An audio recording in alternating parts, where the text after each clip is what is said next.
म्हणजे रूम लोणावळ्याला कारल्याला गेलेलो, तिथे दर्शनासाठी चाललेलो. तर आम्ही अगोदर रूम घेतला भाड्याने, त्याच्यानंतर रूम भाड्याने घेतला, त्याच्यानंतर आमचं जेवण वगैरे झाल्यानंतर आम्ही रूम खाली केलं आणि रूम खाली केल्याच्या नंतर ज्यांचा रूम घेतलेला त्यांना आम्ही पैसे देण्यासाठी आवाज दिले, 2-3 आवाज दिले, तर त्यांनी आवाज नाही दिला आम्हाला आणि नंतर ते आमच्या जवळ येऊन पैसे मागायला लागले. तर आम्ही त्यांना पैसे दिले. पैसे दिल्याच्या नंतर ते बोलायला लागले की तुमच्या ID द्या. तर माझे मिस्टर बोलायला लागले तुम्हाला ID पाहिजे होता तर अगोदर मागायचा होता, जेव्हा रूम घेतला भाड्याने तेव्हा. तर ते बोलायला लागले नाही आताच पाहिजे. तर माझे मिस्टर बोलायला लागले का मी ID बरोबर नाही आणला, मी माझा कॉन्टॅक्ट नंबर देतो, नाव सांगतो आणि ॲड्रेस देतो. तर ते बोलायला लागले नाही IDच पाहिजे. तर माझे मिस्टर बोलायला लागले का ID नाही आहे, मी तुम्हाला म्हणजे तुमचे जे काही पैसे आहेत ते देतो, तरी तुम्ही मला ID कशाला पाहिजे, तुम्हाला पाहिजे होतं तर अगोदर मागायचं होतं. मग मी आमच्या फॅमिलीपैकी कोणाचा जरी दिला असता ना, तर फॅमिली माझी दर्शनासाठी गेले पुढे.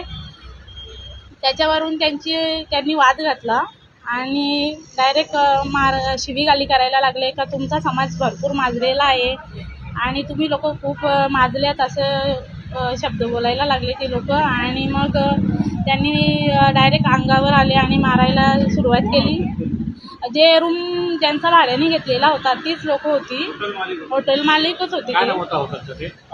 Shri Ekvira apartment family room. आमच्या 6 लोकांना मारहाण केली, म्हणजे लहान पोरं 4 आहेत आणि मोठी क्रिटिकल कंडिशनमध्ये जास्त 2 माणसं आहेत. म्हणजे तुमच्या बरोबर जे होते ते कुठे आहेत? आमच्या जोडीला अजून लोकांना जे मार लागले ती लोक आमची दुसऱ्या हॉस्पिटलला ॲडमिट आहेत आणि माझ्या नंदेला भरपूर मार लागलेला आहे. ती म्हणजे आम्ही सर्व लोक सोडवायला गेलो का मारू नका म्हणून, तर त्यांनी डायरेक्ट माझ्या नंदेवर, माझ्यावर आणि माझ्या दुसऱ्या ननंद आहेत त्यांच्यावर सुद्धा हात उचलला. फक्त ID वरती हा विवाद? हा, फक्त ID वरती त्यांनी वाद केला आणि आम्हाला डायरेक्ट खेचत आणि काठीच्या उपटी घातल्या आणि चापटी वगैरे मारल्या आणि आम्ही पोलिसात तक्रार सुद्धा दिली.